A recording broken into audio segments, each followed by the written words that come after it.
excited. For the most part, we have good news when there's breaking news. Thomas Frank Carr here with Sean Fitz. We're discussing the latest news. Yes, I can also go by just two names, but no, I've got to go by three names. Sean Fitz here, who only has two names, has some breaking news for us. So lay it on us. What's going on with Penn State football here on Wednesday evening? Storm Duck. That's all that needs to be said. I mean, what a name. Penn State lands its second scholarship addition from the transfer portal, and it is Storm Duck, which is his real name, Storm Chandler Duck. I looked it up. Transferring from North Carolina, originally from South Carolina. This is a guy, he's going to play corner at Penn State, played corner at North Carolina. I like the addition. One of the better players in the portal. Taking players from North Carolina's defense is, North Carolina's defense was very bad last year, but Storm Duck was probably their best defensive player. So looking forward to see what Penn State does with a bigger cornerback. Of course, losing Joey Porter Jr. to the NFL, which was expected, but Penn State made this position a priority, even though looking at the surface, it really didn't seem like that was the biggest thing for there. That was the biggest thing that they had to address. But I would say Penn State's looking pretty good at corner right now for 2023. Yeah, and size to me was one thing going into the transfer portal and really in recruiting as well. We talked about the Daniel Harris and how he would fit with this group, ultimately going to Georgia. The next guy would be Elliott Washington. And with the addition of Storm Duck, you don't have to put a guy in that situation right away as somebody in Washington who has good physical build. He's a very big corner for a high school kid, but Duck, 6'1", 200. Penn State need a little bit of length or size, and they were able to get some good beef with Storm Duck. The animal puns keep are just saying the running name, away. aren't you? Yeah. Especially when we're talking about beef, and it just the animal puns are running away from us. So get us back on track here and tell us a little bit more what you've learned about Duck and his journey to Penn State so far.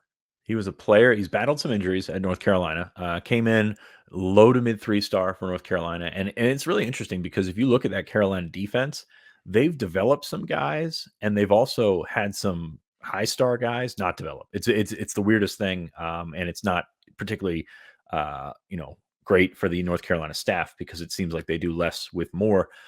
So Storm Duck is a guy that kind of came out of nowhere. He played right away as a true freshman, missed the 2020 season, missed some of the 2021 season with injuries, but he's been productive.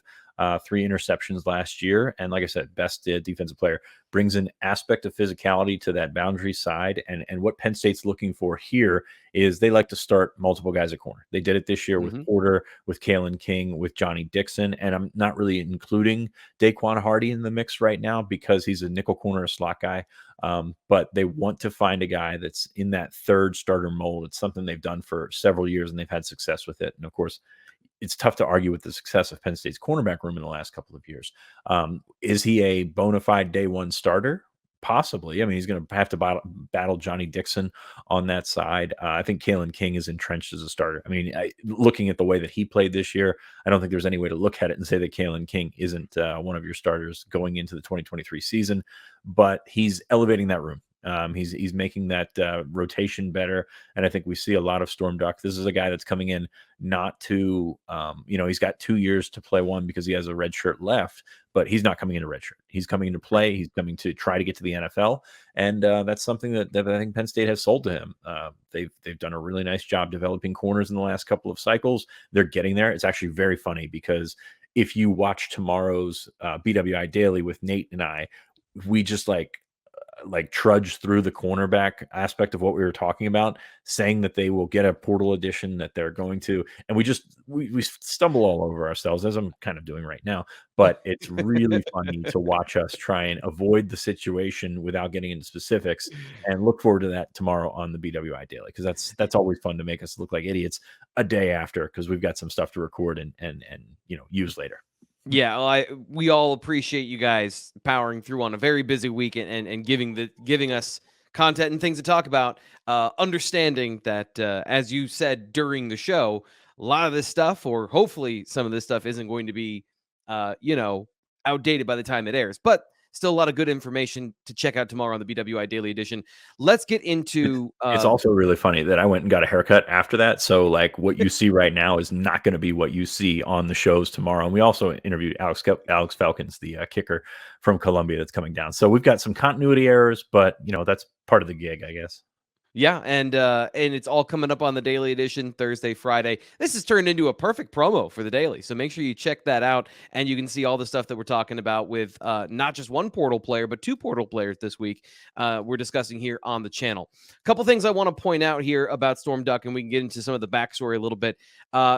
Good and bad stuff for North Carolina, and you can take what you will from this, but before we get into any deep analysis of his strengths and weaknesses, we'll have a film breakdown of him eventually, maybe once we get beyond the Rose Bowl. But here's some quick numbers found.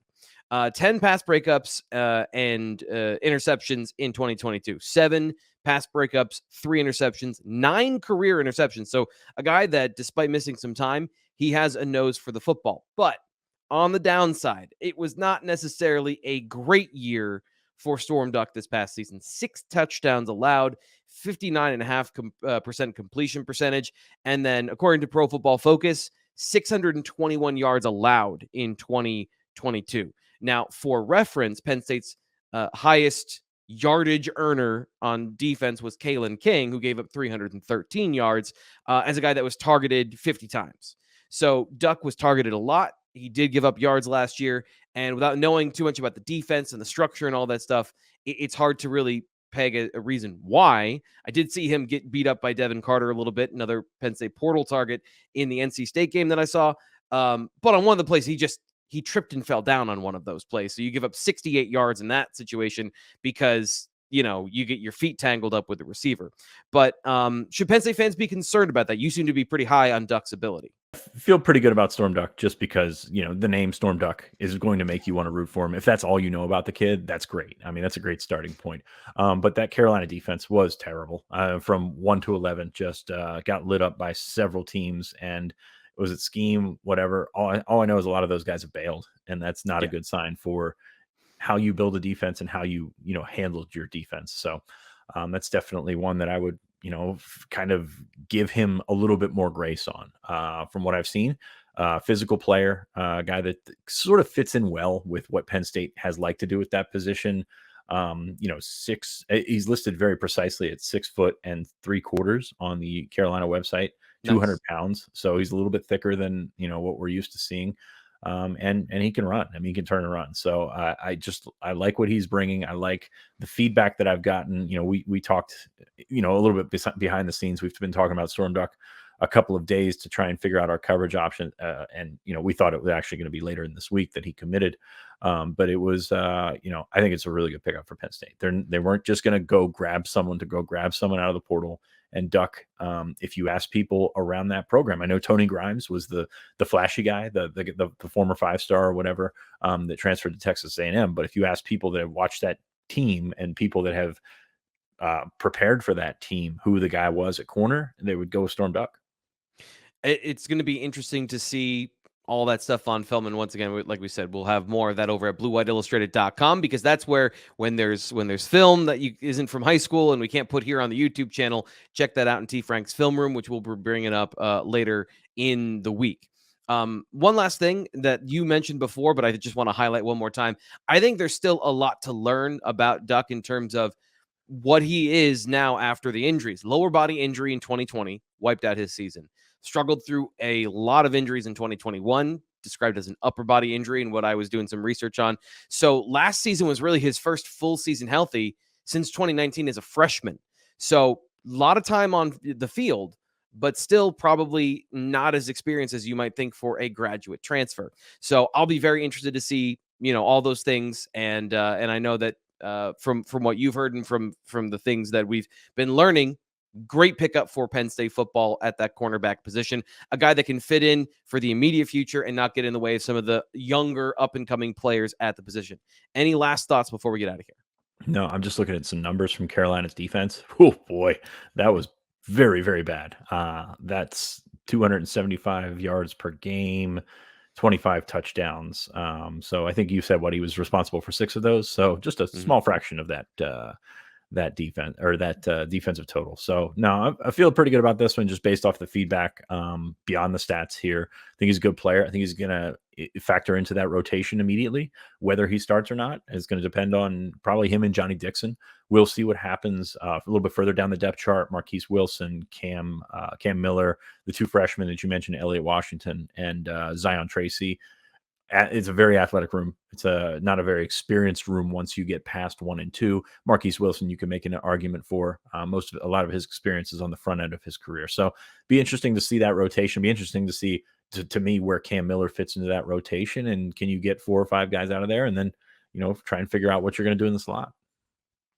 That's Sean Fitz. We have Rose Bowl coverage coming up Thursday, Friday, Saturday, Sunday. Make sure you subscribe to Blue White Illustrated on YouTube. Like this video, hit notifications so you don't miss any of our coverage. We're taking you to Pasadena. Is it LA or Pasadena? Where is the team going to be staying? Do you know? We're going to take you to LA, but we're going to take you everywhere when we're out there. The game, of course, in Pasadena, but everybody stays in LA. It's we hop on the shuttle. We don't have to deal with the traffic, so we're looking forward to LA. It's just a little bit warmer, a little bit sunnier, hopefully, and a little bit more Nate Bauer. So we can't wait. I can't wait to see your tour of Disneyland. We'll be bringing that all to you this week and this weekend on the Blue White Illustrated Daily Edition, and of course here BlueWhiteIllustrated.com. I'm Thomas Frank Carr. We will talk to you then.